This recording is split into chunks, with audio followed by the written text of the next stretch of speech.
Share માર્કેટમાં રોકાણ કરવાથી સારું વળતર મળશે તેવી લોભામણી વાતો કરી રોકાણ કરનાર રૂપિયા પરત ના આપી છેતરપિંડી કરતા આરોપીને સુરત શહેર સાયબર ક્રાઇમ સેલની ટીમે ઝડપી લીધો હતો.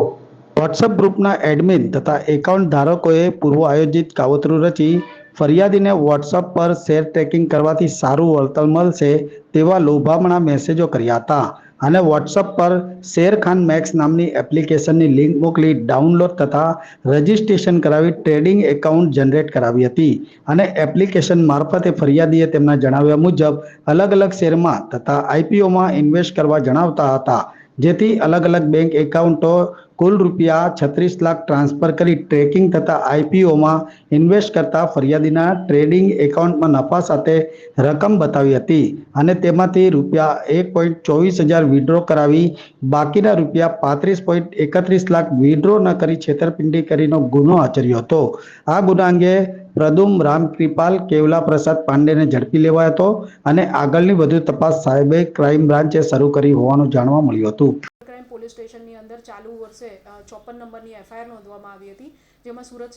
શહેરના રહેવાસી એક મહિલા સાથે આશરે રૂપિયા 36 લાખનું ઇન્વેસ્ટમેન્ટ કરાવીને ઇન્વેસ્ટમેન્ટ ફ્રોડનું ગુનો આચરવામાં આવેલ હતો, જેમાં એપ્રિલ માસથી લઈને જૂન માસ સુધી સદર મહિલાને વોટ્સઅપ મારફતે કોન્ટેક્ટ કરી લિંક મોકલી અને આઈપીઓમાં અલગ અલગ કંપનીઓના આઈપીઓમાં રોકાણ કરવાથી તેમને ખૂબ ફાયદો થશે એવી લાલચ આપીને વોટ્સઅપ મારફતે એક લિંક મોકલવામાં આવી હતી અને લિંક મારફતે એપીકે ફાઇલ ડાઉનલોડ કરાવી શેરખાન મેક્સ નામની એક ફેક એપ્લિકેશન ડાઉનલોડ કરાવવામાં આવી હતી અને તેની અંદર આશરે અલગ અલગ ટુકડાઓમાં 36 લાખ રૂપિયાનું મોટું રોકાણ બેન પાસે કરાવવામાં આવેલ હતું, જેમાંથી બેનને વિશ્વાસ અપાવવા માટે આશરે 1,24,000 જેવી રકમ તેઓના નફા સાથે તેમના એકાઉન્ટમાં પરત આપવામાં આવી હતી અને ત્યારબાદ આશરે 35 લાખ રૂપિયા જેટલા રકમનું ફ્રોડ કરીને તેમનું જે એકાઉન્ટ છે ડિલીટ કરીને એમની સાથે બધા તમામ સંપર્કો તોડી નાખવામાં આવ્યા હતા. તો સદર ગુનાનું અહીંયા રજિસ્ટ્રેશન સાયબર ક્રાઇમ પોલીસ સ્ટેશનમાં થયા બાદ સાયબર ક્રાઇમ પોલીસે સ્ટેશનના જે સ્ટાફ છે તેઓએ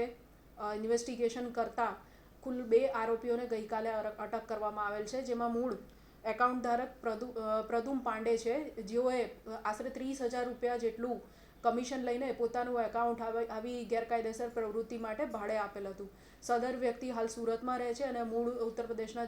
જૌનપુરનો નિવાસી છે. 30,000 જેટલી રકમ લઈને તેમણે પોતાનું એકાઉન્ટ સુરતના રહેવાસી એવા પ્રતિક વસાવાને આપેલ હતું અને પ્રતિક વસાવાએ આગળ 30,000 રૂપિયા વધુ કમિશન લઈને આગળ બીજા ગુનેગારને એકાઉન્ટ ભાડે આપેલ છે, જે અંગેની તપાસ ચાલુ છે. સદર એકાઉન્ટ જે પ્રદુમ પાંડે પ્રતિક વસાવાને ભાડે આપેલ હતું એની અંદર આશરે 3 કરોડ રૂપિયાના ટ્રાન્ઝેક્શન થયેલા છે તથા ભારત દેશમાંથી લગભગ વિવિધ રાજ્યોમાં કુલ એનસીસીઆરપી પર જોતા 30 જેટલી ફરિયાદો આ સદર એકાઉન્ટની વિરુદ્ધ નોંધાયેલી છે. વધુમાં પ્રતિક વસાવાની વિરુદ્ધ ગુજરાતના કચ્છના ગાંધીધામ પોલીસ સ્ટેશનની અંદર પણ અગાઉ આ પ્રકારની ફરિયાદ થયેલી છે.